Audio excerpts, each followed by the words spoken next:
I'm going to make it a little tougher this time than I did last time. The phenomenon I'm talking about now is the theory of the electricity, light, and so forth, and we're concentrating on first tonight light, and next Tuesday, it'll be about electricity, and finally and the two of them together. And the next lecture after that, we'll talk about what's wrong with the theory and what's in the world besides electricity and light, what else there is in physics, and what new questions are. But in the meantime, I'd like to talk about light. Newton started by many experiments and observations which began this subject.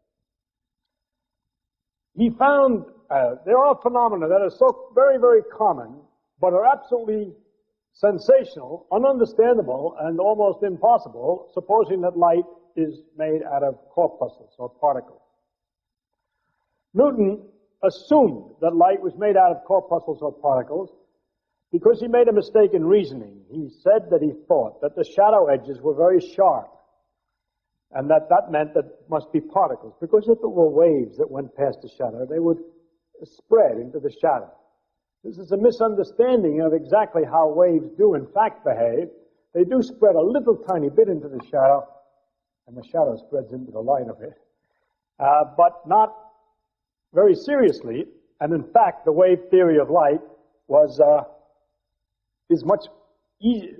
It finds the phenomena that Newton discovered much easier to explain. But I want to start by taking the view that light is corpuscular, that Newton had, and remind you of what these phenomena are, and then go back over Newton's attempt to explain them and see how pitiful it is. So we start with the reflection of light from a surface of glass. Last time I used water, and I said it was 2% reflecting, and somewhere along the line I changed it to 1/4, and that was a mistake. It's glass that's a quarter, and water that's a 50th. 2% is not a quarter. I mean 1/25th. 2% is 1/50th, and for glass it's 4% or 1/25th. So we'll talk about glass. The first feature that's interesting is that from glass the light is reflected only partially, and if it's particles it means some of them have come back, 1 out of 25, and some go forward. 24 out of 25. There is nothing too hard about that. If you would suppose something is different from one particle to the other, even in their arrangement or something like that, but further experiments have all shown that all light photons are exactly the same and in the same condition, and there's nothing we can do to preset the photon to make it more likely to come back from the surface, a single surface of water, than to go forward. There's no way. And we have, well, I'll keep on going from the simpler point of view, and we'll discuss other models in a minute. But the really interesting feature is that the reflection of light from a glass surface is affected if there's another glass surface below it. For example, if you have a soap bubble, which is the surface between air and water and air, then the two layers make colors in the bubble, which aren't in the water, but is produced by the effect of the reflection from the two surfaces. And if I choose light of a particular color, say if I looked at the bubble with purely yellow light, then I would see rings or areas that are black and areas that are bright yellow, relatively. In other words, areas that reflect well and areas that do not reflect at all. In other words, the reflection from a surface, which you would expect from a single surface, can be reduced to zero by putting another surface here, which common sense would imply would increase the reflection, when it could in fact make the total reflection zero. And the actual reflection probability, chance that the photon or corpuscle gets reflected, varies with the thickness of the layer this way. If the thickness of the layer is zero, it doesn't get reflected at all. That's nice. No glass, no reflection. If the glass gets thicker, the reflection increases to a certain peak. But if the glass is still thicker, the reflection falls again to zero, as I said, and rises and falls and so forth in a repetitious fashion. Newton, believe it or not, and only working with very thin layers first, discovered this with 3 or 4 at 10 repetitions, and then was able by a clever experiment to demonstrate that it happened after 34,458 reflections, repetitions. In other words, with a quarter of an inch of thickness, this bumpy thing was still going.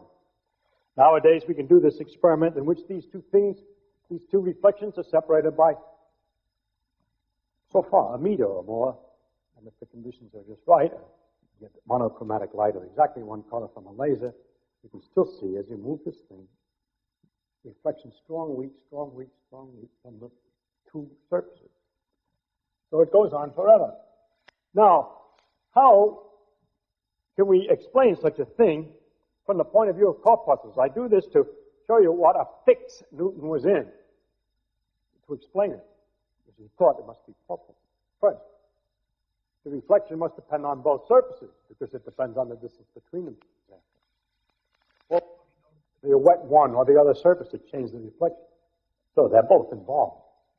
Yet it can't be that the particle is reflected from the first surface, because if it were reflected from the first surface, it would never know where the second surface is, and that reflection depends upon the position of the second surface. For example, if it was reflected from the first surface, how could it be not reflected at all if there's a second surface at just the right distance? And therefore, it must be entirely reflected from the second surface.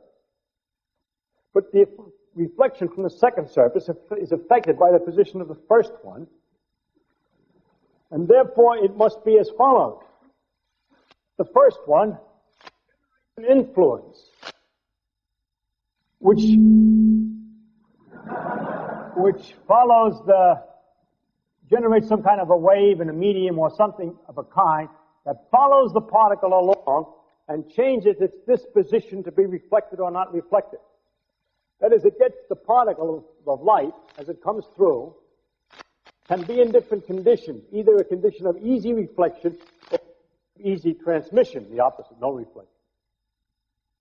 And whether it's easy reflection or easy transmission is determined by some kind of an influence which propagates along from the front surface and overtakes the light particle and adjusts it, so to speak, to make sure which way it's going. Now, this had a lot of difficulties with it. It was called a theory of fits of reflection and transmission. It's not good for the following reason. You can't get along very well with the idea that it's not reflected at all from the front surface. Because suppose you had very deep water, just a little dirt in it, and you still see the reflection just as well. And if it's not reflected on the first surface, it's impossible to explain, because that stuff which is coming, looking for the bottom surface never gets there, and yet some light is reflected. Second, if it's all the decision about reflection is made at the second surface, then it should not be expected that it would be possible to alter that decision by putting in a third surface. Now, Newton did not have available the experiment in which he used more than two surfaces. But had he done that, he would have found that the amount of reflection is altered again by the presence of third and fourth surfaces. And even though with two surfaces one might get a very strong reflection, by putting more surfaces underneath, you can reduce that again to zero. So that the decision is not being made on the second surface. The decision is made on the last surface. Then how does it know as it's going along whether there's going to be a last surface or not? Now, Newton is I would say is a genius about something. Actually, he's a teacher of something. He's the man who taught us how to do or how to think about science in a modern way so that we can make some progress. He's the one who distinguished very carefully between the facts that he would develop and experimentally determine. This really happened. That is to say, what really happens is that the amount of light or brightness does go up and down depending on the thickness. And that is to be distinguished from a theory to explain why it's so. He hasn't got a satisfactory theory. He did his best. I'm sure, I can tell from reading it, that in the back of his mind he knows there's something the matter with him. He knows the explanation is going to get him into trouble for somewhere. He can feel it. because he puts that part in the form of queries or questions of how does it work. Can it not be that there's an influence which propagates along and overtakes the light and so forth? He doesn't say there is. This is going to get into difficulty. Now you're all happily laughing at poor Newton, but you have to laugh at yourself, because you live in the world and this happens, and you have these very good ideas about how things happen, and you can't figure out how such a thing can happen from common sense ideas. Save one possibility. It's not particles. All right? And so it turned out that people proposed that instead light is waves which come down, and like waves in the sea, and parts of them bounce back here and they bounce back here, and the crests come together under some circumstances of timing, and the crest or troughs come together under other circumstances, and you get strong or weak waves going out, and that's what you see in brightness is the strength of waves. So that for many years, it was all these wonderful phenomena were happily explained by the wave theory of light. And the difficulty there, the idea there was that if you had a very dim light, the wave, that would represent waves hardly moving at all. There's a little motion, carrying very little energy. So when they went to investigate dim light with the most sensitive instruments to see what it looked like, you found that the dim light wouldn't make an instrument like a photomultiplier or any other device that was very sensitive go off, said there's a certain amount of energy here. No, there's nothing. There's a bump of energy. The energy came in lumps. It wasn't a tiny little bit dribbling in all the time.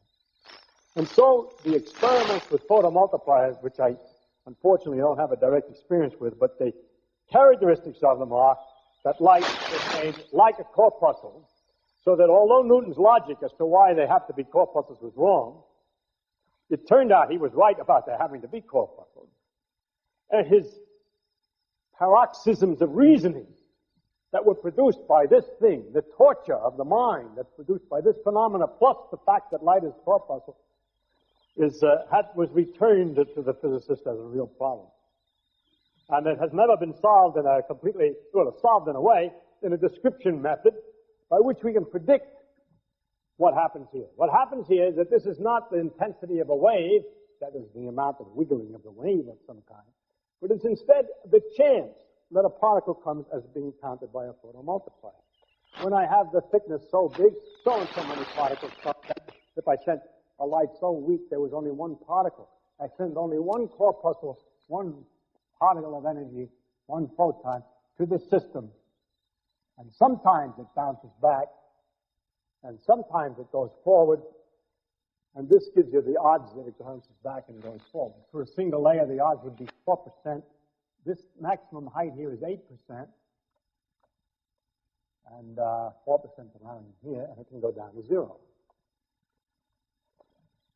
Now, we have not been able to find any system of logic that's consonant with ordinary ideas of causality and ordinary ideas about what things go. How can it not know when it's at the front surface, it's in the back surface, all that stuff that'll explain this or describe this. And so in order to keep going, in order to describe nature, we've had to generate a set of ideas which are empty of, a set of rules, rather, which describes how to figure out these probabilities, which are empty of modeling. That is to say, empty of a model of the type you're expecting.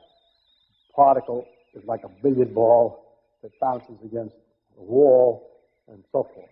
It doesn't work. Or that it's like waves. And what I would describe last time to you was this picture. I would say that it was in about the beginnings of the 1900s that it was discovered that light, as a matter of fact, behaved like particles, which was the terrible shock after the great success of the wave theory. And then the problem of trying to see how particles could make these wave-like phenomena that are so easily explained by waves became known as the wave-particle duality. Things would be said like light behaves as particles on Thursdays and on waves on Tuesdays, and that, of course, is not a satisfactory theory. The quantum mechanical, it turned out as a quantum mechanics demonstrated that light is not unique in this connection, that things that were supposed to be honest, proper particles like electrons behave sometimes, produce effects like this, exactly analogous.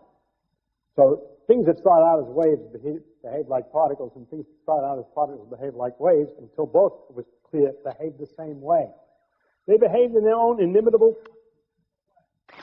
quantum mechanical way. It worked out in 1926. At first, the equations were discovered, and then it was, in fact, a man you don't hear of very much when they talk about quantum mechanics, a man named Max Born, who proposed. Somebody's blowing their nose. Max Born, who proposed the interpretation of the equation in terms of this idea that we're calculating probabilities of events. That it's a statistical matter, and that it's not possible to predict exactly what will happen in a given experiment. Now I want to repeat the rule that we have here, which looks completely artificial, and I prepared you last time, as you all knew.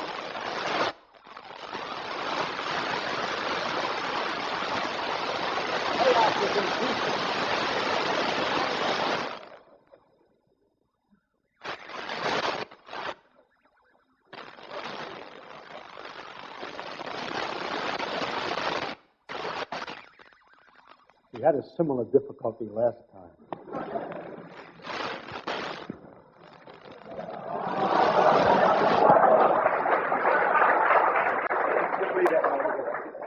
Heavy, I'll take it out, okay? All right? Is it all right? Okay. Now I predict that the probability that I'll have a microphone of that kind next time is very low.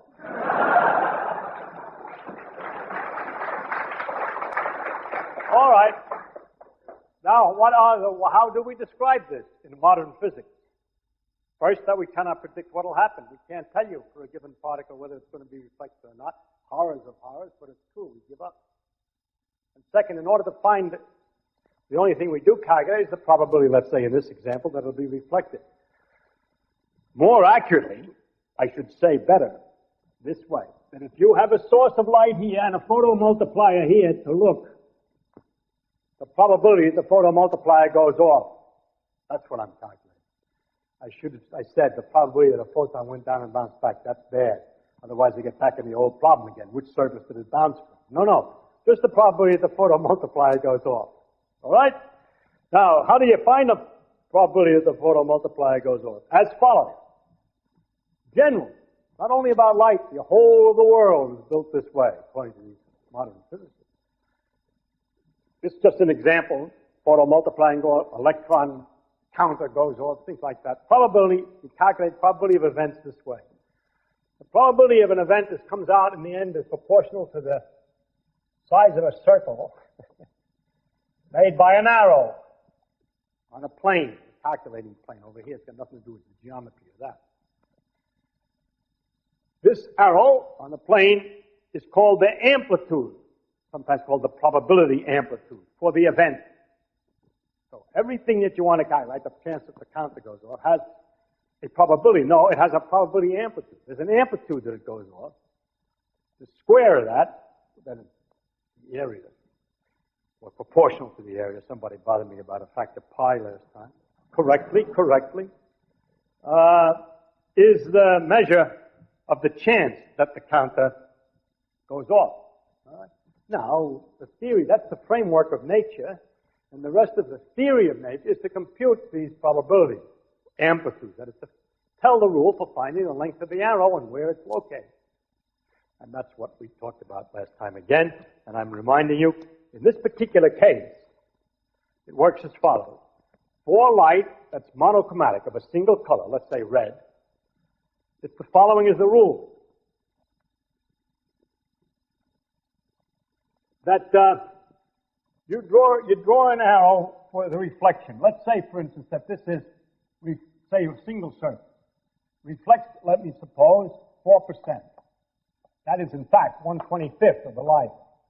So if the unit of light, if the light, one unit of probability is represented by that, and its size circle, when light is reflected, the length of the amplitude arrow is 1/5, because its square is 1/25th. So here's the amplitude arrow for reflection. from the front surface. Should be 1/5 the other one. Incidentally, the same manner, the reflection from the back surface produces an amplitude arrow for, this is the amplitude rule 1/5. That's the rule for reflection. And this, from the top surface, this is the corresponding rule from the bottom surface, is to make the 1/5 in the opposite direction. And finally, one more rule, that you have to figure the time to go from the source all the way back to the photomultiplier, if it was going at the speed of light, and the proportional to that time, you move this around like a clock. So the effect of the reflection from the first surface is in fact an amplitude which is 1/5 long, but is tilted at an angle, which is what would result from a very rapidly moving, rotating clock hand going along as, if you wish, for the length of time that you would calculate ordinarily for the light to come to the first surface and bounce back. It goes around like a son of a gun. 1 followed by 15 zeros a second. Going around. And then when it finally reaches the photomultiplier, it's in some position. Likewise, the second one, this is the first one. Let's say this is the first surface, the second surface. But more correct, when you put the timing in, that's the contribution of the first surface. Now, for the other way that the thing can happen, we have the second arrow turned also around a great deal, but not by the same angle. Let's just for a moment suppose that the two surfaces were exactly on top of each other, then the times would be exactly the same, and the angles would be the same, and in that case, the other one would come out this way. But if it's further down, it in general will come out at some other angle, because the time is not the same, so let's draw it at another angle. Now the rule is this, that if the general rule starts something like this, probability is equal to the square of an amplitude. Amplitude for an event that can happen in more than one way is the sum of the amplitudes for each way. Now what do I mean by sum? How do you add two funny arrows? Rule for adding arrows, you put one on the tail of the other. So hit this was number 1 and this is number 2. You draw them like that and see what you get left. So in this particular case, we have only 2 ways.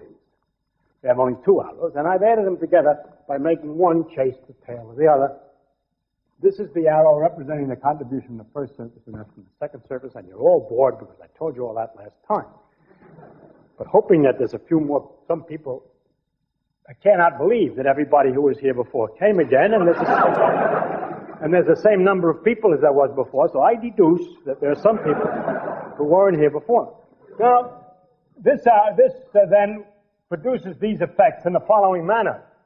That if the thickness is 0, the first arrow points this way for the case of 0 thickness, say, and for 0 thickness, the second arrow points that way, and if you put this tail on the head of the other one, you go up and back, and the net result is nothing, whose circle is 0, and there's no probability. On the other hand, if you have the thickness, a little bitsy thickness, you got just a little bit more turn, and you get something. That's somewhere up, climbing up here. The best you can do is if you get the thickness just right, so that this one is turned around so it's exactly lined up this way. So with a certain thickness that's just right, the first one is turned a certain angle, and the second one, which would be out here, is turned more by another half turn, and therefore the second one is this way also. And when you put the tails together, you get it twice as long, right? And then you would have had it by one alone. And therefore, what is the probability? 4 times what it would have been for one alone. Because the probability is the size of the area of the circle, and for one alone, if there were only one surface, the circle is only so big, and there's twice the radius is 4 times the area of the circle. So therefore, the height of this is 4 times, the probability here should be 4 times as much as it is from one surface. And since from one surface it's 4%, and 4 times 4 is 16, this has to have been 16. And it is.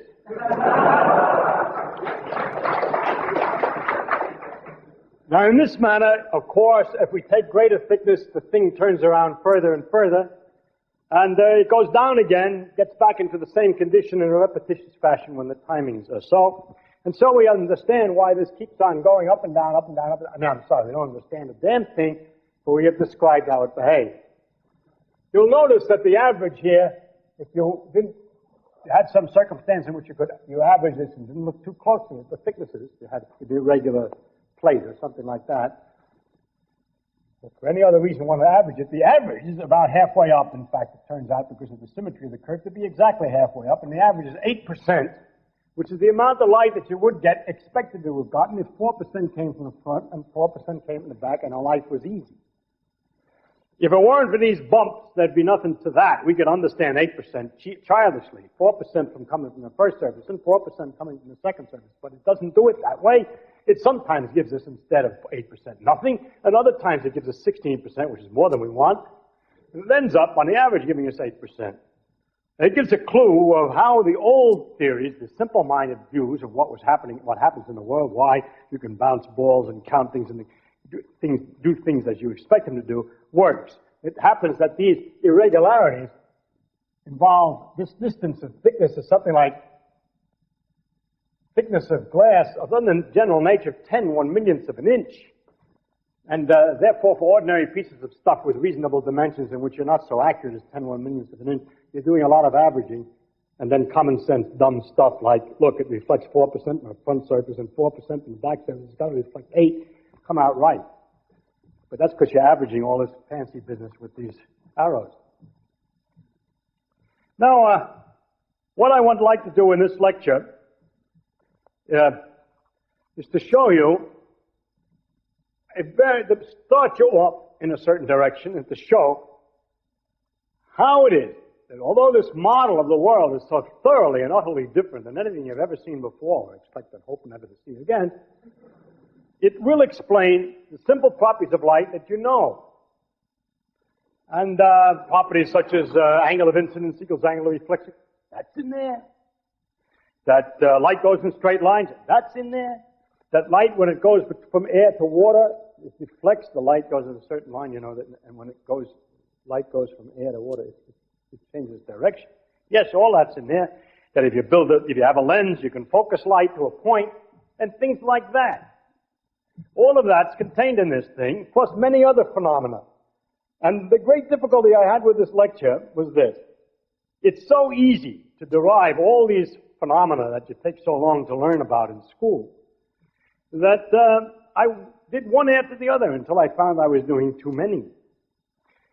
And then I realized I'm doing it to people who know that. For example, what is the exact behavior? How much does light go into a shadow? I wanted to explain. It's easy, but I'm not. But since not many people know how much it really, how it looks, they haven't seen diffraction anywhere, I won't bother with that phenomenon. So what I had to do is to control myself and not produce a large number of examples, but only a few, to show you how it starts. But I can guarantee you, of course, because otherwise it would be illegitimate what I've been saying, that all this agrees exactly with every phenomenon that everybody has ever observed with light, every detailed phenomenon. So I'm just going to start with the simplest possible ones that are common. All right? We start with a mirror.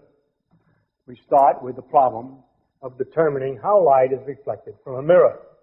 And we have here a source of light, and here the photoelectric cell, which is, a photo multiplier that's going to measure very low intensity light. We have one photon at a time go here through here, and we would like to know what the chance is that this thing gives a count. It's also possible that the light goes straight across.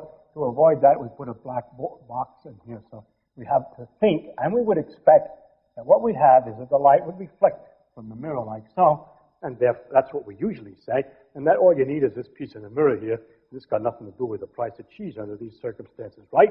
And that, in fact, the place where it reflects is where the angles are equal. That might be obvious to you because it's so darn symmetrical. But if I put this thing further down, you can still prove the angles are equal, and I'll show why it is. By this rule. Yes, sir. As follows. Rule. Probability that a thing occurs is a square of an amplitude. Amplitude is the sum of the amplitude for every way that the thing can happen. In that experiment, there were 2 ways it could happen. In this experiment, there's virtually an infinite number of ways it can happen. To make it easier to understand, suppose that this mirror surface is temporarily divided into little squares. It's best if the mind forgets for a while that there's another dimension to this mirror this way. This is a cross-section of the mirror. And just for the hell of it, I can forget that, but we can do it the other way too. Now what happens is that there's several ways in which the photon could have gone to the photomultiplier. It could have come down to this part of the mirror and bounced off and went to here. You're crazy. The angle ain't equal. I'm not crazy. That's what happened. Another possibility is it could come here and go. Or it could come here and go. Or it could come where you'd like it to come and go. And it can go over here and go, and so on, and so on. And these are all possibilities. And the idea is that there's a certain amplitude that it does it this way, an amplitude that it does it that way, and so on. And now we have to figure out the total probability that it does it at all. Naturally, instinctively, I'm going to tell you the rule that the amplitude is biggest for the one where the angles are equal. No. The amplitude, there's slight variations, which we're not going to worry about.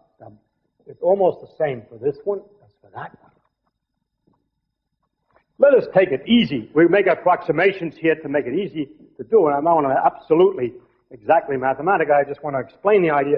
I'm going to suppose it's exactly the same amplitude for every one of these things. But timing is different. That is, let's suppose that the rule of that the chance that you get the amplitude to be reflected in a little square here is some little arrow. Very small, I thought.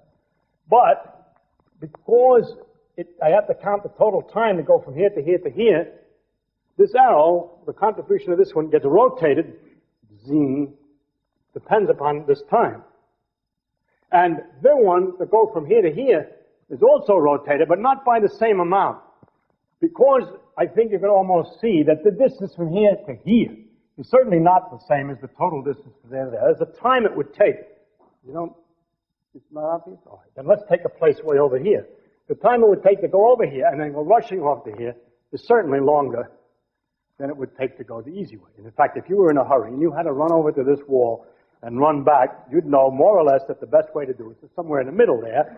And it isn't a good idea to run to the wall here and then have to go back. So what we're going to do here is to figure this out by a series of drawings to help us calculate. The second drawing underneath here is a kind of a graph. Let's see if I can do this with colors by some. I don't know how to do it with colors. I didn't figure it out ahead of time. This is a graph in which I measure this way. Yeah, let's do it this way. The time that it would take to go from here to the mirror and over here, and I'm plotting it this way, directly under the place where I want it to go in the mirror. See? Now, the time it takes to go here, we just found out was pretty large, and going down, more or less, as we got near the center, and of course it's a kind of a symmetric curve, and it goes up here. What do I mean by this? Let's make it very definite. If you're going to reflect from this point here, this particular route, then this is the amount of time. This height is a graph of the amount of time. There's a lot of time. If, on the other hand, colors. If, on the other hand, you were to go somewhere nearer the middle and come down this way and go so, then the time it would take is less. And it's plotted on this scale as this height from here to here.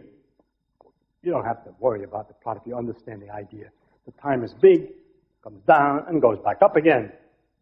That's all, depending on where you are. And now what does that mean for our arrows? It means this. That the contribution from this one corresponds to an arrow like this, a little baby arrow. Baby because I make these things very tiny in the end. I told you in the last lecture that we have learned that students take 4 years of undergraduate work plus 4 years of graduate work to learn how to add these arrows cleverly and quickly. And we'll just do some simple examples. So I tell you what, we'll have to just work it out ourselves for 1 or 2 examples. But that's all they learn is how to add the arrow. Now what you do here is you take this arrow and you turn it around a lot, that's I call a lot, from here to here, and you come out with the arrow in some direction. Because it's spun around at so much time. Now, on the next point here, which I didn't draw in a color, but just let's talk about it, is less time. It doesn't turn around as much. It's more like that, okay? The next one is less time. It doesn't turn around as much. I should be coming toward the green one case. In this term, it's not, well, let's say this one's around here, and this one, you see, what I want to point out, that well, I didn't do it too well, but that the change is less each time as I go along. That this one is, I don't mean that it's an accident that it comes out nearly horizontal. I don't care where it came out, but unfortunately it's nearly horizontal. Let's say that the next one is hardly any change from this and corresponds perhaps to that direction. There's no meaning to the absolute fact that it happened to come out that way, but it's important to point out that as I go on to the other side, the timing is increasing again, and so the contribution, the arrow I would have to draw that corresponds to the contribution from this would be again slightly inclined. As I went further over, the inclination would increase again further and further. If I do it very carefully, I should have at corresponding places out this side the same kind of arrows as on this side. In other words, the contribution that's made according to this dopey rule, that to get the total amplitude that the thing arrives over there, square is the probability. We have to add an amplitude for each root, and each amplitude is the same, except that turns different degrees depending on the time. And now I have to add all these things together. Of course, it goes on both sides of the mirror, way out. And it's hard to get started because they're way over here. But let me just start over here, or further back. What happens is, I'm going to put the arrows on each other's tail. This one represents the first one here. And now this one comes. You see, I put the arrows on each other's tail. And then the next one, it isn't working out too. It's hard to make the drawing clear, but maybe you'll believe me when I tell you what happens if you do it very carefully. And then it comes an arrow this way, and then the green one, which is hardly any difference in direction. And then the next pink one, which is just tilted up there a little bit again, and then tilted up some more, and then tilted up some more, and then tilted way back. And now let's, for the fun of it, keep on going. Yeah? But what will happen is the things get turned more and more and turns more and more. So the next one's this way, and the next one's this way, and the next one's this way, and the next one's this way, and the next one's this way. Okay? Boom. And in the same way, the stuff that I hadn't drawn yet over there correspond to an arrow tilted still further cockeyed and still further cockeyed until so on, all knotted up in the little thing. Now that from one edge of the mirror, which is the 74th arrow over there that I know, to the other edge of the mirror, which is the 7 millionth actually arrow, because it's usually with a reasonably sized mirror, since these angles involve turns, involve millionths of an inch, there are millions of turns. So that this got down to really down in the middle here, and it goes to the middle here. And so that the total amplitude, which is the sum of all these arrows added together, of which last time I added 2, I now add 3, no, I add 5, no, I add millions of them. I get a line for the net result of the whole thing, the total amplitude to arrive, which is this tremendous line. From here to here, as the result of all those little arrows. Okay? Now, let's investigate. What determines how long that line is? The size of that square determines the probability. Now we notice a number of things. First, that the edges of the mirror are not important. That were I to have chopped a piece of the mirror off over here, a piece that you had intuition knows I was wasting my time piddling around with, it wouldn't make any difference. Because that part in there, the arrows are going, I throw it all away. It doesn't make any difference because, so I start a little bit off here, a shade. It doesn't hardly make any difference. Therefore, I can really chop this mirror down a bit. Where is the part of the mirror that makes the real difference, that makes this get a real length, that makes it likely to be big? It's the place where the arrows are all pointing nearly in the same direction for a while. Think a while. It means it's the place where the curve stops changing for a while. And after much mental effort, you'll discover that's always the place where the time is least, or possibly the way sometimes, most. Most often in practice it's least, but it can happen most. Anytime the time curve stops changing, it's a place where the time is least. And so it turns out that the ray that's most important, the thing that determines the probability, is the part of the physical world which is close to the place where the time is least. And that's why you don't have to worry about the other part of the mirror. And that's why, crudely speaking, you say, hell with the rest of the mirror, I can just use a little piece. You're wrong if the piece gets too short. If it gets too short, you don't get much of these. You get a few of them and not enough. You get different answers. But that's a few, maybe thousandths of an inch, and you're not used to experiments with thousandths of an inch mirrors, although in the laboratory we have many such experiments, and I am strongly tempted to tell you what happens with such things and so on, but that's not everybody's experience, and so I have to stop myself somewhere. And so I stop here. I say, what I've done is I've pointed out that only part that really counts to give you the answer there is what happens in the center of the mirror, that the other parts cancel themselves out in their effects. They're just as strong, there's just as big an arrow from here as there was from here. But you just move a little shade over and there's another big one trying to undo it, because it's twisted. And in the middle, where the time is least, the arrows for a while point in the same direction. That's why, in approximation, we say you can get away with a crude picture of the world by saying the light just comes to the middle part where the time is least. And it's mathematically easy to prove that in any circumstance when the time is least, it turns out it means those angles are equal. And I, again, have attempted to prove that, but I won't bother you in straining your geometric imagination. No, it perhaps bothers you a little bit to have to say that the reflection, that all this is happening, that there's reflections from all this part of the mirror, when all it does is cancel out. And so, let's discuss this a little bit. Let's do an experiment to find out how much light is reflected under similar circumstances. And I guess since I have one more color, and I don't want to erase everything I've got there, let us just imagine, for definiteness, that only this, well, here, let's say this piece of the mirror. I just used a piece of mirror so big. No bigger. I just used a little piece. It's a big piece. It's in the wrong place. And I expect to see the light reflected from here to there. Not very likely, huh? But this dopey physics says that, yes, you have to calculate all the arrows from all this stuff from here to here, and they're all changing. It corresponds to the arrows up to there from the beginning. So it's just a bunch of arrows that go zzz for a while, and I stop, okay? You know, that line means these arrows are not in the picture anymore because that part of the mirror isn't there. And so you see that the distance from where I started to where I finished is very small. Not zero, but very small. And it's true. Experimentally, with a finite piece of mirror, you get a tiny amount of light reflected in an odd manner. It's called diffraction from the edges, but I don't want to go into that. It's very tiny, so let's say it's zero.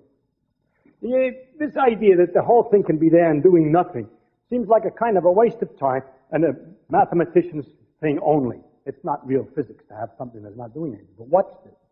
They're going to prove that it's right by the following dirty trick. I perhaps should expand this side a little bit. I'm getting pushed off the side of the board there by the way I've drawn it. This is the way the time was going, and the arrows were pointing in a sequence of directions which were very different from one another. And now I'm going to do a more fine calculation, which I cut it even finer, and you would find, if it's fine enough, that I haven't got much difference in time, but I find a bunch of arrows essentially going around in a circle, very close to a circle, getting nowhere, going around and around in a circle, because some of them are pointing forward and some of them are pointing backward virtually. It's continuous, but for some contribute this way and some contribute that way. Now let's have some fun. Let's see if it's really true. What we're going to do is we're going to make the mirror less effective by painting it black in the right place. We're going to paint the mirror black in just those places in which the arrows are pointing the wrong way. For arrows, if it turns out that the timing is such that the arrow points this way, don't use that part. Paint that part of the mirror black. Don't use it. Make it not reflect. I know I painted the wrong curve. I should have painted. My drawing is unfortunately way over here. The idea is, if the arrow is this way, I take it. But any time the arrow comes out that way, if that's the time between here and here, Then I paint that part of the mirror black so that those arrows don't operate. In other words, in order to test this idea that everything's canceling out, I take the parts of the mirror for which the timing is just right to make arrows that point this way, or more or less that way, or at least have a bias in that direction. And the parts of the mirror that were contributing arrows whose bias was in this direction, I paint out, or if you don't like this idea of painting out, and you have enough patience, you simply cut the silver away. There's nothing. The light goes through. Worse, it can't reflect. It didn't reflect before. You got less mirror. It's going to reflect less. No, it reflects perfectly well. Because according to this picture, if I add a sequence of arrows, which are turning rapidly, and then as soon as they're supposed to come on, oh, here's the circle. Here it is, down here. Excuse me, and it's also in yellow. I add the arrows this way. They're going along all right, and as soon as they start to turn back, I don't let it go. I don't add anymore. I've cut the silver away. And now it gets around and starts to go in a forward direction again. So I let them come. I don't paint that silver away until it starts to back up, and then I paint the silver away. I get it out. And what I end up, of course, is a lot of little strips of silver separated by clear glass. And each time the thing does this, loop, loop, yeah, loop, loop, loop, loop, loop, loop, loop, loop, over this whole distance. And wow, what a net arrow I got for the final result. Lots of light. And so it's possible to take an ordinary mirror, flat, and cut away strips correctly in the right places, just right, strip after strip, very fine, it turns out, thousandths of an inch. So that when you shine light down on it this way, it bounces it off that way. This thing would only work with one color. If I've designed this it's called a grating. It's a line of lines, and it works like a charm. It's beautiful. If I use red light, and I've got that thing exactly right, it'll go right. If I use blue light, it won't work. What I have forgotten to tell you in the beginning, and I don't know whether I said it last time, is this is what happens with red light. With blue light, you get the same result, except the thicknesses are shorter. All the timing is quicker. And what the rule is for blue light is the same as it is for red light, except the speed at which you turn that for time is faster. You turn it more. Now you'll notice that the place that we put those cuts was especially designed just for this rate of turning. If it turned a little more, because it's blue, and I had the cuts in the same place as I made for my theoretical red one, it turns out it all gets kinked up and it doesn't work very well. But as a matter of accident, it happens to be so that if I make two changes, first I use blue light, and then I put the photomultiplier at a somewhat different angle, in fact less angle, it works again with the same lines that I used for red. It's an accident. I cut it carefully for red, put that photomultiplier over there. It also happens, luckily, that if I change the color, it doesn't work. But if I move the photomultiplier and change the color, it's cut again about the same place. It comes out. It's geometry. And therefore, what happens is actually that if you shine light down here, blue light will come over here and red light will come over there, and it's a beautiful thing to see. Because you take this thing and turn it, when the light is fixed, you'll see colors, red and blue. I don't know whether it's come down in New Zealand or must have. We have them in the United States now on automobiles. People have these wonderful colored signs that you wonder where the colors come from. They're so bright, and as the car moves, it changes from red to green to blue, and all they are is mirrors with lots of lines on them so they're not reflecting in a normal manner. All right, so that shows really that we cannot get rid of the area which gives zero, that it really is canceling out, and if we do torturous and clever things to it, we can demonstrate the reality of the reflections from this part of the mirror and produce some striking optical phenomena. It will depend on how much of your experience is, whether this appealed to you or not, if you knew about gratings or you didn't. That's the problem with this lecture.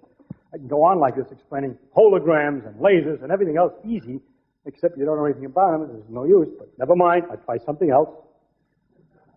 This time I'm going to talk about light going from air to water. We would like to put the photomultiplier under water. We'll suppose the experiment, they're going to arrange that. This is water. Maybe it's easier to put the source underwater. And here's the source of light that we would like to know. Photons. Have a small number of photons. We want to know if they're going to get there.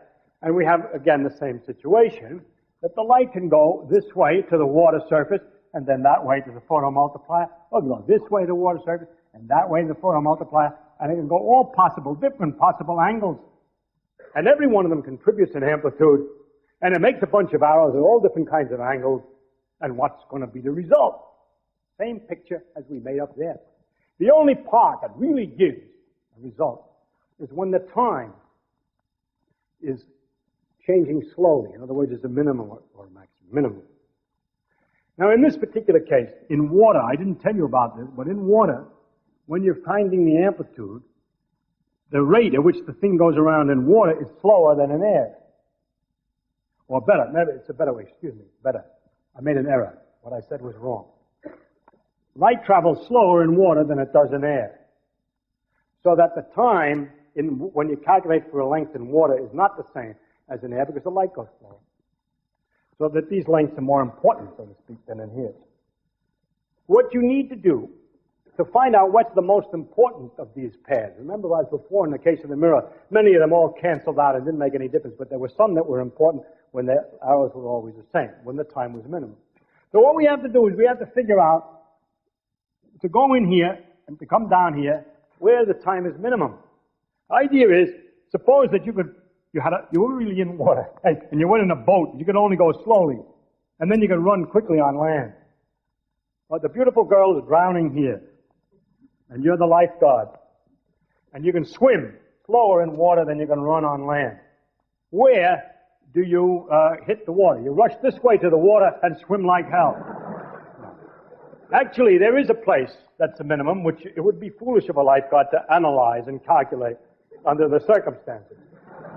But the fact is, there is a computable position at which the time is minimum, and it's some kind of a thing that looks like that. The idea is, it is not the straight line, because the straight line has too much water in it, so to speak, water path, and by moving for less water path and more land path, one makes a compromise and comes out so. And that is the reason why light is bent into water. And as a matter of fact, if you follow this thing all the way through, you can prove that the ratio of the sines of the angles of this and to that is the ratio of the speeds in the air and the water. But the reason that it's a minimum time is the same reason as it was for a mirror. Okay? In the same way, we can understand why light goes in a straight line. It's used, if we had a source here and a photomultiplier here, there are many ways the light could go. We could say the photon can go from here to here, a certain amount of time, phase. That's the way I've been doing it before anyway. But I'm going to be more accurate this time and tell you that the story that I said it went in a straight line before in calculating things was only an approximation. If I didn't do that, I get the same answer as if I do the following. I say, not only does it go in a straight line, it could also go this way to here. It could go this way to here. Really? Really? It can really do, yes. It can go any way it wants. But almost always, the contributions from these different ways cancel out with each other completely because there's a nearby way that's got the arrow the other way. But if you can find a way where if you change the paths a little bit, nearby paths, don't make any difference to the time, then you've got the place where most of the contribution is coming from. And the story is as follows, that if you have a path like this, the nearby path can be made that's shorter. That is, has a different time. Distinctly shorter. A lot shorter by moving it in. And so you get a very different time. But that the minimum time comes for the path that's a straight line. And so the most important contribution is from the straight line. Remember that in the case of the mirror, I say the most important part of the contribution is near the place that is the minimum. It isn't exactly that one arrow that does it. No, it's the contribution over quite a range. And so it turns out that a light does not really go in a straight line, but it smells the neighboring lines and it uses the area around it, just like a section of mirror is necessary to get the full reflection. A section of space is necessary. If you were to put blocks in here so as to not allow the path to wander too far away, and made these very tight so that it was try to go in a straight line, you would discover that the light from this source, if you put the photomultiplier here, for instance, and didn't have these blocks, no, if you put these blocks in like this and had the photomultiplier here, let's say the blocks are pretty far apart, and put the multiplier in such a way that that line is not allowed, that corresponds to using the piece of the mirror that's in the wrong place. But if this thing squeezes tighter and tighter, after a while light begins to come here.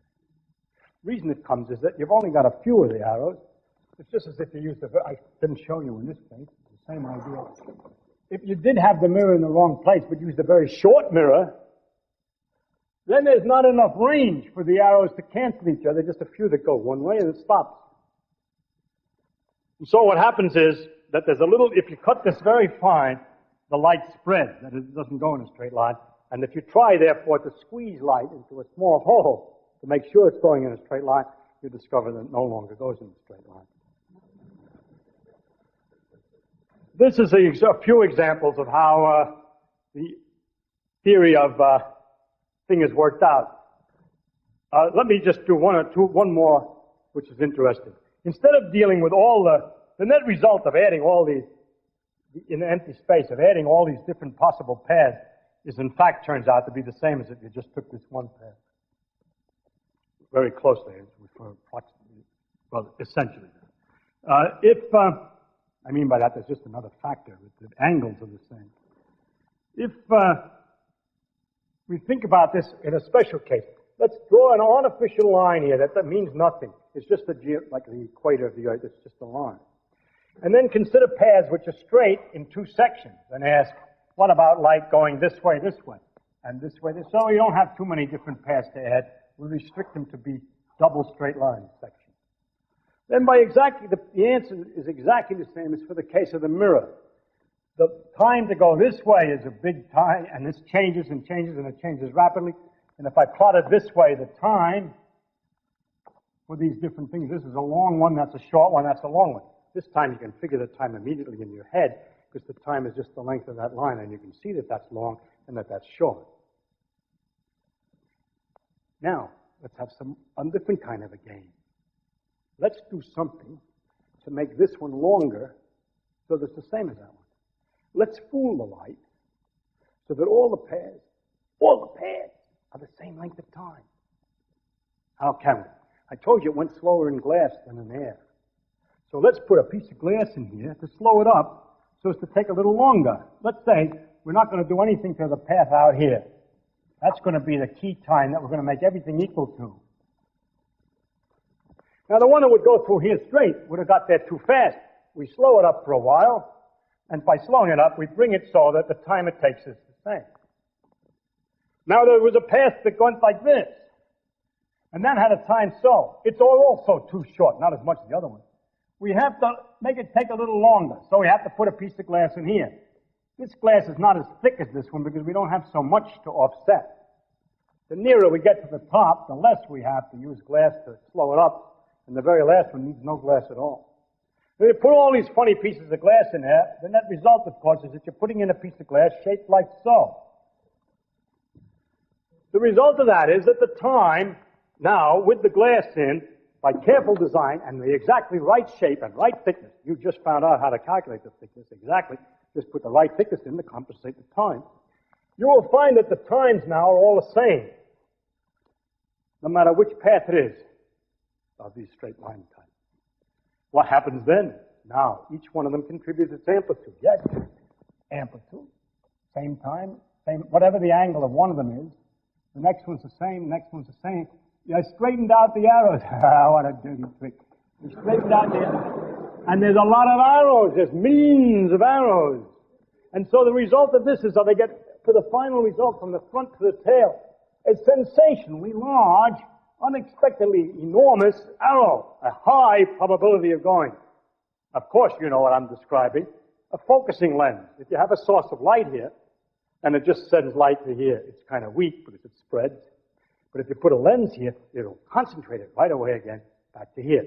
And that means concentrated light means high intensity, and really high intensity means lots of photons. Or if the light was weak, the chance of a photon arriving is very strong at this particular point and very small everywhere else. And so by the trick of arranging things so the times are equal, we focus light. And so by this, I use these examples to show you how what looks at first like an absurd rule with no causality and nothing like anything real produces effects that you're more used to. It also produces other effects that you may not have been used to, such as the grading and a number of other things. And so this is the success of this point of view, and it continues to be successful.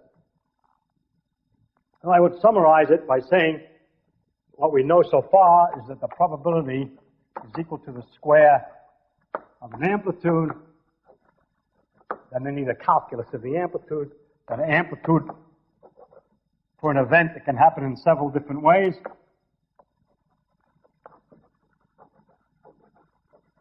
In different ways, I should have written this in the beginning, is the sum of an amplitude for each way.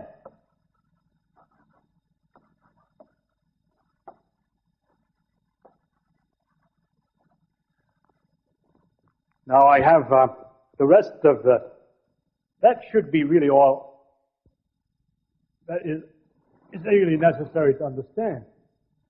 But in order to get a full flavor of the theory, I would like to tell you a little bit more about how people calculate these amplitudes. And a little bit more about the law for the amplitude. For example, I kept bringing in funny things like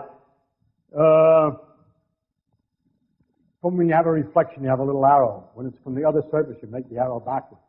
When you go through glass, you have to use a faster timing, and so forth. All right? All these things should have to be explained, and they will be, not this lecture. However, the particular feature that I can describe a little better, a few things of how we analyze the amplitude. A particular problem, to show you the type of thing, is this. Suppose you had a surface here, and that we have a reflection. Suppose this was a 4% surface, so that the amplitude, the intensity that came out here was 1/25th, but that for that surface, the amplitude of reflection is a fifth. Now that, and I put the photocell here. Well, you could put a double surface. Well, I have it already drawn. I'll draw it again. I have a double surface, and a source, and the reflections, and all this stuff, and I computed the amplitude for the light to arrive here. Now I'm going to try another thing. Instead of putting the photo multiplier there, I make a little hole, I let the light keep going, and I let it bounce to a couple of other surfaces, 3 surfaces, whatever it is, all right? And come out over here and put the photo multiplier there.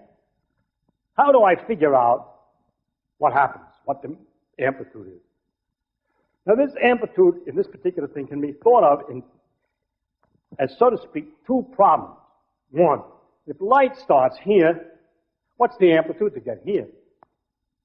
The second, another problem that's interesting, is if I put the source here directly, what would have the amplitude to have been got there been? It turns out from those 2 things, you can figure out this combined problem by an operation you could call the rule for successive amplitudes. Right? The rule goes like this. Let us suppose that this section here, if you don't understand this too well, doesn't make any difference. You get some, I'm trying to give you some flavor. The flavor tastes bad. It is, just relax. Now here, some people like ginger snaps and some don't. Let's say in this problem, we've already worked out the amplitude for all the possibilities added together to arrive here. Let's call this point A, this point B, and this point C. So we have if, or the amplitude to get to B from A. That is, a source A of unit strength, 1 photon, has an amplitude to get to B that's been worked out. Let's suppose we start out, this is the source strength, 1 unit. We begin. And what do we get out is the result B, the amplitude comes out some crazy arrow. So let's say that that thing is this arrow. That's the amplitude that gets it from B to A with the source. What is this thing? It's 1/5 as long. Let's say it was 1 surface. It's 1/5 as long and a certain timing. Let's suppose this surface over here ends up as a 4%, 1/16th reflector. Or 11%, and 1/9th reflector. Makes it easy for me. The length of this thing is a fifth, you see, so that the thing will be 25, 1/25th, and you have to turn it to an angle. Now this Next one, if it would work all by itself, if the amplitude to get to C from B along is this. If at B there was a unit amplitude, if at B it really was 1, then there's a certain time delay and the reflection. There's some time delay corresponding to some angle, and there's a length of 1/3. This happens to do with the time delay. The time delay, I mean, from B to C. Now, what would the result be? Why do I say 1/3? Because the area of the square would be 1/9, which is what I said the reflection should be. Now, what will be the amplitude to go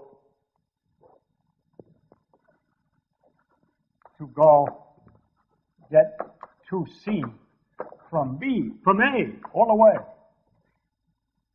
It isn't hard to guess. First of all, the total time means that the angle, whatever it is, you go around and around and around, the sum of the amount you went around for the first part plus the second part, because the total time is the sum of the two times. So that you're going to draw something whose angle is the sum of this one and this one. It would have turned around while it was going to B. It goes around, around, around, around. It goes to B, and it goes around, around, around, around some more, and that's how much more. So the net result is an arrow sum like this at an angle which is the sum of that angle and this one. You turn this, and then you turn it that much more, and you come to here. Here's where we start with the 1, and here's what we're coming out with. And how long should it be?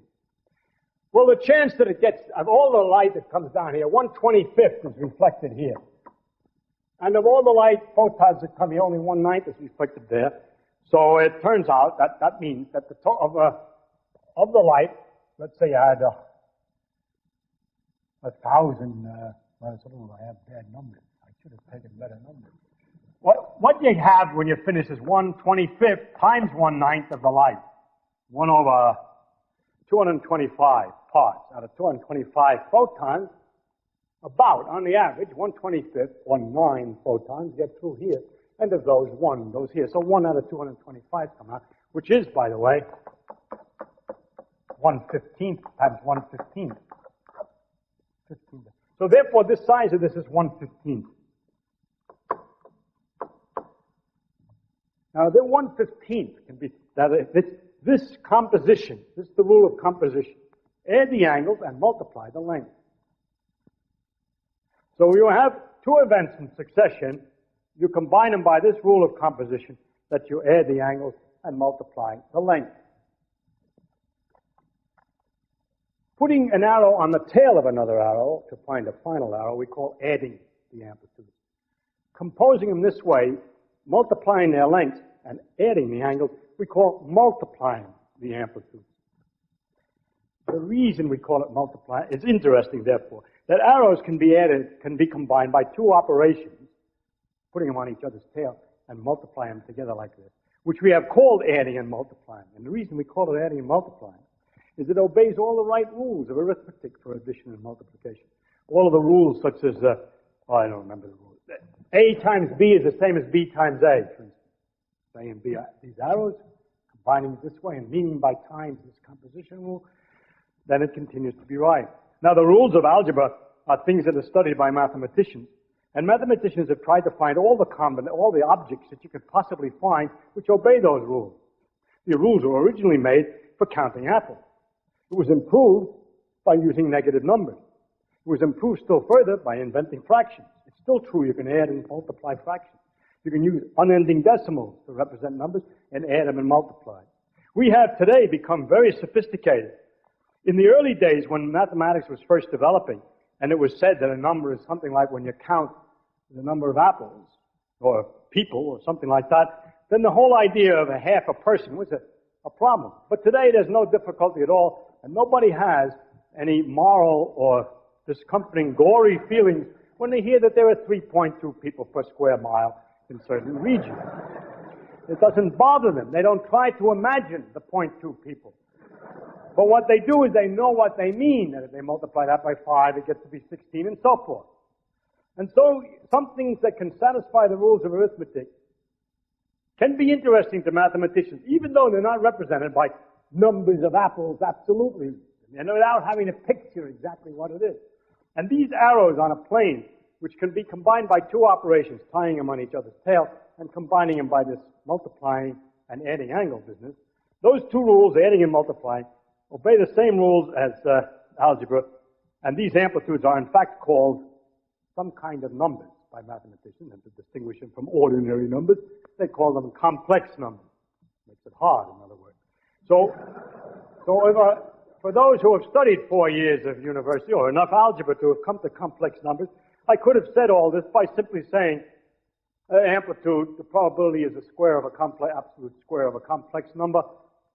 The amplitude is a complex number, and the probability is its square, and that when the thing can happen in more than one way, you add the complex numbers, and when it happens in succession, you multiply the complex numbers. And have I said any more than I did before? No. It's just a different language. It may sound better, and the only reason I use that different language is because some few of you may have heard of that language, and it would be nice to make sure, I just wanted to make sure to you that it was really the same thing. For those who have never heard of it before, the idea that that is multiplication may be disturbing, and I think I waste a little time on the side. It has nothing to do with, well, I think I waste time. I'm late, so I shouldn't waste time. I wanted to explain why it's reasonable. I can't resist. I want to explain why that is a reasonable way to define multiplication. This is a stupid thing. It has nothing to do with our lecture. I call it multiplication. That's enough. But I have to play anyway. What is multiplication? And the Greeks wanted to use numbers that were not necessarily integers, and they did it by talking about lines. If this is a unit, then the line, this length, represented the number 1. Whereas a number like 2 would be represented by a line, which would be twice as long. That way you can represent fractions and so forth. The third is long, 2.5 times long. So here's 1. 2 is the relationship of this line to that.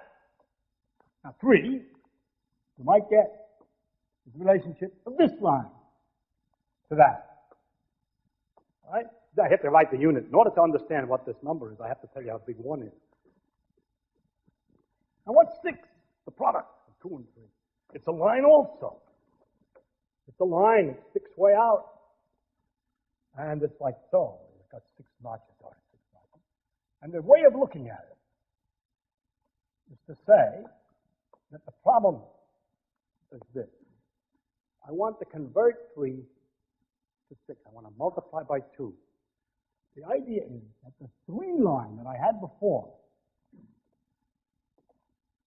bears the same relationship to the answer that I'm trying to get, the 6 line, as the 2 bears to the 1.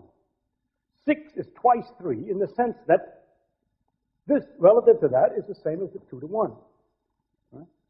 The idea is then that the answer of multiplication should bear the same relationship to one of the things you're trying to multiply as the other thing does to the unit. Voila. Let's see. I want to multiply this by that. And what I have to do then is to create a line which bears the same relationship to this line as this one does to that. Yes? I have to, just like I did over there, I have to find a new distant answer. It has to have the same relationship to this line as this has to that. Now let us draw the answer that I drew over here, so you can see its relationship to that line. What's the relation of this and this? The relation of this and this is a certain proportion in size and a certain angle. Can you imagine that thing turned so it's in this, and you see that it's the same angle and the same proportion as the original 1 to 1. In other words, the relation of this line to that is the same geometrically.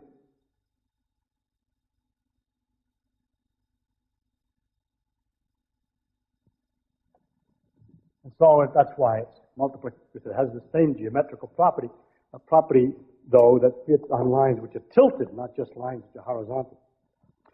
It's interesting, the mathematicians developed all this mathematics for these crazy numbers without having anything to apply it to directly in physics, and that it should turn out to be so fundamental to the bottom laws of physics to be using such funny numbers or complex numbers. So that's the other feature. And I'll just say one more thing to finish this. That means that we can understand what happens in a given situation by a sequence of, as if it's a sequence of events. Instead of, see, when I was talking before, I would say a thing comes from the source and goes to the photomultiplier, and I gave you the answer for one operation. You turned it and you made a little line. But I can talk about it in several operations. I could say it goes from here to here. You start with an arrow. When it goes from one point to the other, just turn it around according to the time. Reflection.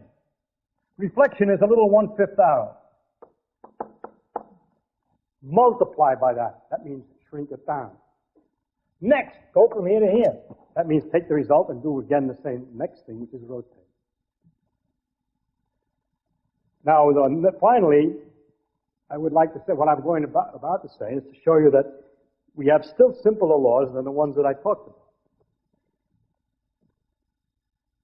We have been talking only about one color light and talked about the amplitude depending on the time in that fashion.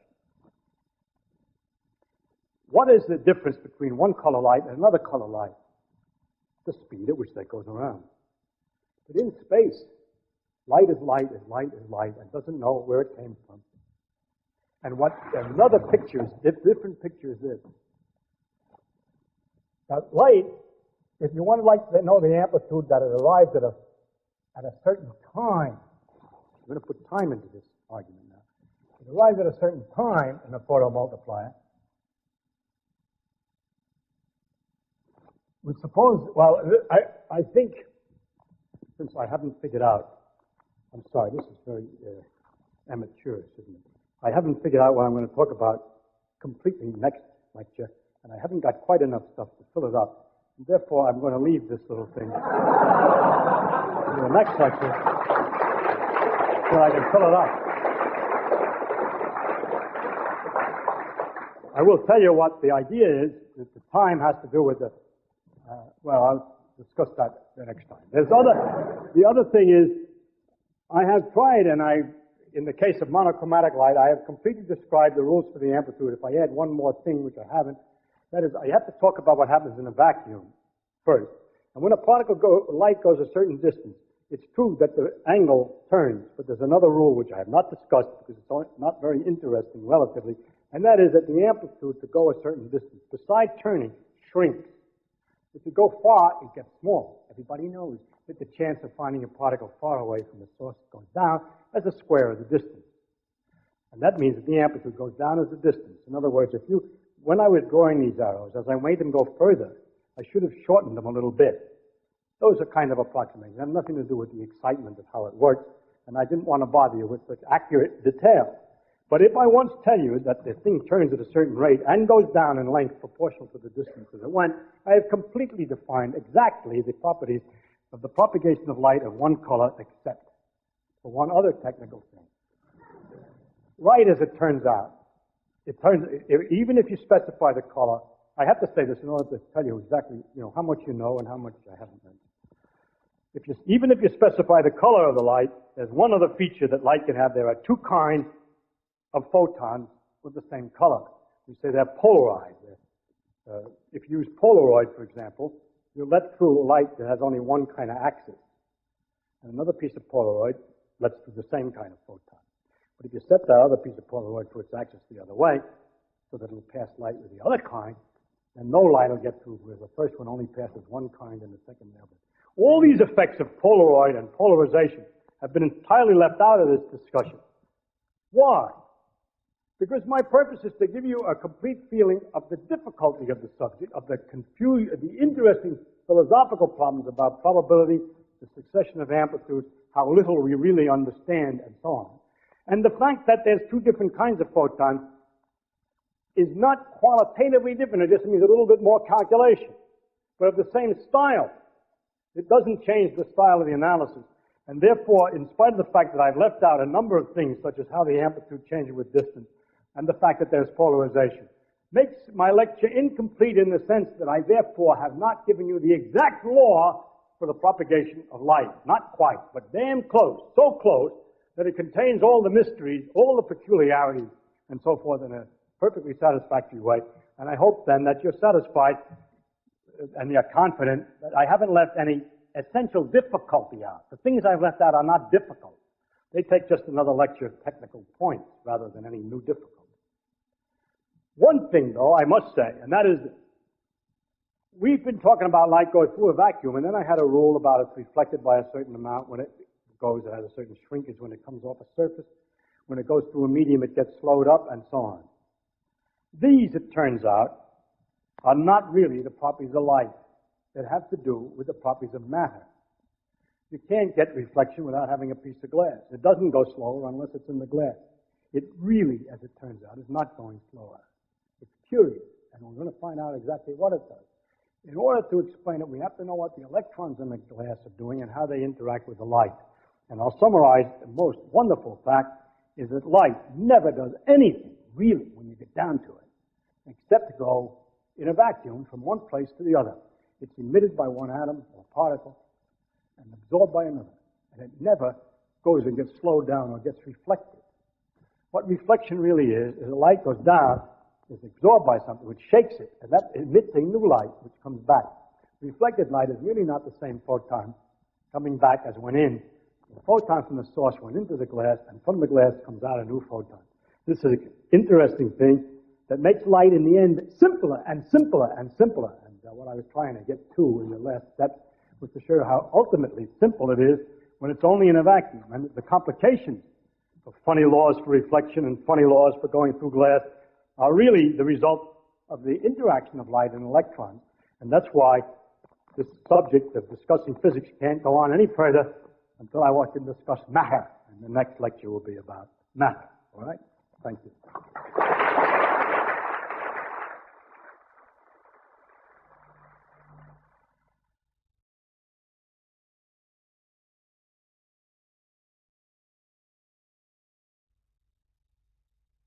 I put together a theory about photons and electrons, and I took it to my physics teacher, who said it's not right.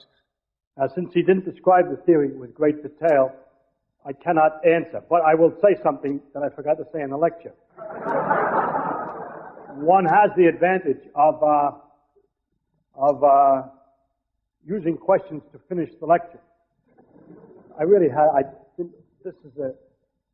I must emphasize something that is a very great danger of talking about what happens in an experiment with one photon.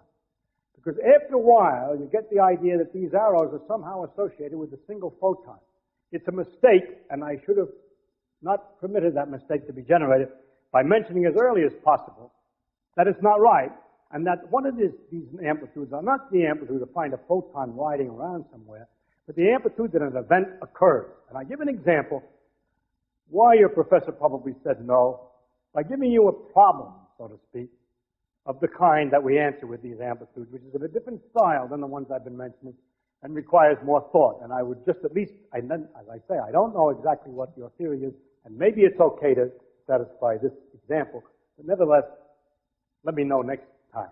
The idea is, suppose that we have a problem with two photons. Suppose that we would like to know, just to take a definite example, that we have two sources of light. Each one has been arranged for two sources A and B, and it's been arranged that both A and B emit one photon under some circumstance, and you have two counters down here, two photomultipliers, and you would like to know what is the probability they both go off. All right? So the event whose probability you're computing is the probability they both go off at the same time. It's just both emit, but there's a coincidence that they both go off at the same time. Now this has an amplitude, the amplitude for the two photons, so to speak. In one, there's only one amplitude, the amplitude that both go off. And I should have emphasized that no matter what the event, no matter how many you're involved with and so on, we talk about the complete event and calculate the probability of it, not the probability for each photon. Now in this case, to compute the amplitude for a photon, both counters to go off, supposing that one photon came from each of the sources, it has to be done as follows. One way it could happen would be that this A source gave a photon that went off, and the B one gave a photon that made the other counter go off. Let's say this counter is called X, and this one's called Y. X went off because it received a photon from A, and Y went off at the same time because it simultaneously received a photon from B. The net result of the experiment is that both A and B have lost some energy, and the two counters went off at the same time. How do I compute that amplitude? Answer. You compute the amplitude that A would reach X from arrow. That's the amplitude A would reach X. To compute the amplitude that B would reach Y, another arrow. Actually very similar in this particular example because of the symmetry of the picture, but it's not relevant. What is the problem amplitude corresponding to the thing that both should happen? You can get a hint. Well, what the answer is the product of these two amplitudes in the same sense that I talked about before. Multiply. You can get an idea of why it's multiplied in this sense because of this. It helps a little bit. The time, if there's a certain chance that this reaches here, like 1/5 of them will reach here, and 1/9 of them will reach here, then the probability that they both reach is the product. And you've got to get that back into the amplitudes. At any rate, you should multiply the amplitudes not only of things that happen in succession, but things that happen independently at the same time. This particular problem is especially interesting. Let's suppose when I multiply these two, by the rules I'm talking about over there, I get add the angles and multiply the length. I get this answer. That's not the right answer for this problem, incidentally, and it's curious. Because there's another way it can happen. You're all sitting there saying, well, how the hell did I know that it wasn't A that went to Y and B that went to X? Well, if I say that this was, remember, this one was A to X, that was B to Y. Now, if I say A to Y, that's a different arrow. Why? Because it's a longer and therefore different time, and therefore this particular arrow is turned more. And likewise, B to Y is turned more. I'm not drawing them correctly because there's a symmetry there that's similar. At any rate, the net result for that case is some other arrow for the other case. Now, what do you do when you have two possibilities? If a thing can happen more than one way, you add the amplitudes for the two ways. And the net result for this problem is to tie one of these arrows onto the other, and that's the answer, the length of that. And now what we have is something which all the elementary textbooks say is impossible, interference between two photons. Or more correctly, you get pluses and minuses depending on the angle, strengthenings and weakenings, depending on the positions of these two counters relative to each other. This is used, as a matter of fact, and was invented, I think, locally. Perhaps not in New Zealand, but at least in Australia. To detect the diameter of stellar objects or quasars and things like that, by looking for radio waves received in two receivers and looking for correlations of strength, which just means the coincidence of photons. It's called the Brown twist effect. But it's a perfectly definite effect that's understandable and computable this way. Most people's theories, who have a theory about waves associated with photons, will not have a theory which is capable of dealing with situations where there's more than one photon. I do not know that your theory is incapable. I only suggest that as an interesting problem. How old is this theory of quantum electrodynamics? It's in complete form from 1948, or 78, 78. Therefore, it's 30 years old.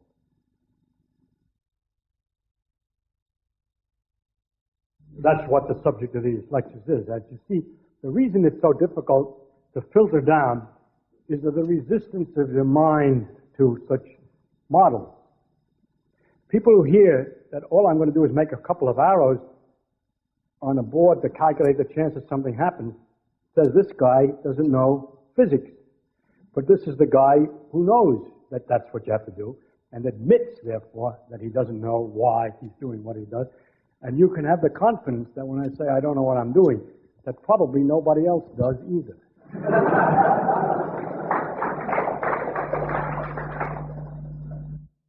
In what way is your theory different from wave mechanics? The question is how is this related to wave mechanics?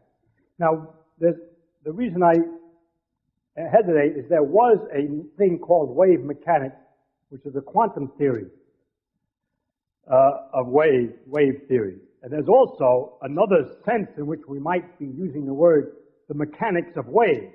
By that meaning water waves or sound waves or something like that. There's a special theory called wave mechanics, which was discovered and developed in 1926, which is just another name for quantum mechanics. And that there was two things. First, there was an equation for these waves, these matter waves, made by Schrödinger. And then there was an interpretation of these equations by Max Born within the year, which was that the function that we're talking about is a complex number whose square is a probability. I am saying no more than that at all. That's exactly it. The only thing I can add that to the 20 years after is merely a refinement or an improvement in discovering exactly how to calculate the wave amplitudes, or these numbers, these arrow amplitudes, for photon phenomena and electrical phenomena of high energy and so on. The complete formulas for quantum electrodynamics took 20 years to get straightened out exactly, and that was why I said 1949. But 99%, well, 97% of the thing was worked out in 1929, and the interpretational scheme about probability amplitudes, and that you square them to get probabilities, which is so strange, is the resolution, shall we say, or a description, a precise description of what was, for a while, a confused wave-particle duality. You might say, but you still have a sort of a wave in the sense of something turning or oscillating, and the particle somehow in the sense of the particle going. So it's still a duality, but the words wave-particle duality is a description of a condition of the mind of physicists before 1926, in which it was best described as saying, it looks exactly like a wave, but that's on Thursday. And it looks exactly like a particle, but that's on Tuesday. But the answer is, it does not look exactly like an ordinary particle bullet with normal probabilities. And it does not look exactly like ordinary waves, because it ends up that you measure it in particles. And how to put that together? Answer, this is the way it looks. Then in your own mind, do you think you have resolved this peculiar duality? Not at all. I haven't done anything about it. The wave-particle duality represented a state of confusion. It was a word for that there was a wave-particle duality. It was a phrase used to describe a state of confusion as to exactly what law to use to figure out what happened in each circumstance. Also a confusion of model, whether it's wave or particle. This thing, the final way out worked out by Born, 1926, it's still got dual aspects of wave and particle, but it's precise in telling what to do and to predict the circumstances in any experiment. And there's an agreement with nature's experiment. And so it's a resolution of the confusion, but it's not a resolution in the sense of producing a model which is clear, physical, in the old-fashioned sense of waves or particles. Are the clicks from a photomultiplier caused by the photomultiplier and in no way related to light? The question is, when a photomultiplier makes clicks, is it the photomultiplier itself that's making the clicks, or is it light? And the answer is, it's light, in the sense. And insofar as it's actually quite true that photomultipliers make clicks all by themselves in circumstances in which we've done everything we can to make it as dark as possible. In other words, it's dark, and there is no light. Various things it's because it's so extremely sensitive, and one can do things to the photomultiplier to improve it, such as cooling the cesium surfaces so they don't emit spontaneous electrons and so on, until we get an instrument, the idealized photomultiplier, which is better and better in the sense that it has less and less counting in the dark. But whether it has counting in the dark or not, when you change the circumstances, that in normal parlance, in ordinary language, we'd say light is coming in the sense that the sun was shining, but we put a whole lot of black paper around it, and we got a lowest count, make a hole in the paper, and all of a sudden the counts go up. In all those circumstances in which we would expect in ordinary language to say light is going in, and in all those circumstances the counts on the photomultiplier are increased. And the increase is by an amount that depends upon how much light is let in. The increase. If you improve the photomultiplier so the dark current is much less, you get the same number of excess counts due to making holes in the black paper. Because the circumstances in which the photomultiplier increases its count are those which are commonly associated with circumstances in which the common English use of the word light is used. We use the same word and say, when you have a situation that you would say light's going in, I'll guarantee you the photomultiplier will go off. Is light then wave-like? No, it's discrete. It always works discretely. Ah, yes, discrete. Because no other instrument has ever been designed or can be designed, as people have tried and they've argued about and discussed it, whether I build a photomultiplier or any other instrument for the detection of light of low intensity, it always ultimately behaves in this pulse-like manner. I only use one example, but every instrument that detects light at sufficiently low intensity always ends up discovering that light comes in these lumps. Also, the behavior of light in many other circumstances, like in in hot regions and so on, Planck discovered that he could not understand that many of the properties of the distribution of light from furnaces and so forth and other technical situations unless the energy of the light could not come in arbitrary amounts, small amounts like the wave theory expected, but had to come in definite lumps of a certain amount of energy depending on the color. And so it's all this, not just a photomultiplier, but all the other experimental situations and so forth, which it's impossible in a popular lecture without 4 years of study to produce and to demonstrate again and again all these experiments to produce the kind of conviction which one would get from a long experience. It's unfair of me to say you've got to believe me because there are all these experiments, but the best I can do then is to refer you to other books and stuff where experiments are reported of all kinds, which will show you that that's the way it looks. That's the best I can do. Can your theory explain the redshift or blue shift of light from stars? Yes. Yes, and that was a point that I was coming to, but I'll try to,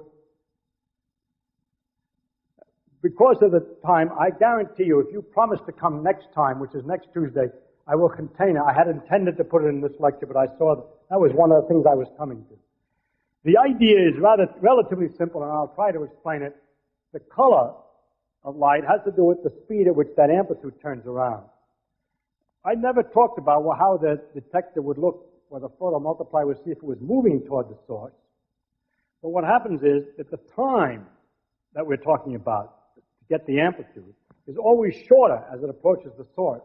And because of this changing timing from the motion on top of it rotating, it appears as if the arrow effectively at this multiplier is turning at a different rate. And that is equivalent to what would have happened to the multiplier if it's standing still, but the light source had a different color. And therefore, the behavior of an instrument which is moving toward a source is to react as though the source was standing still, or the object was standing still, but the color were bluer. All right? It's not very clear, but I perhaps make it better next time. Right, we must make a break there. I'm sure Professor Feynman needs all the time he can to get his next lecture.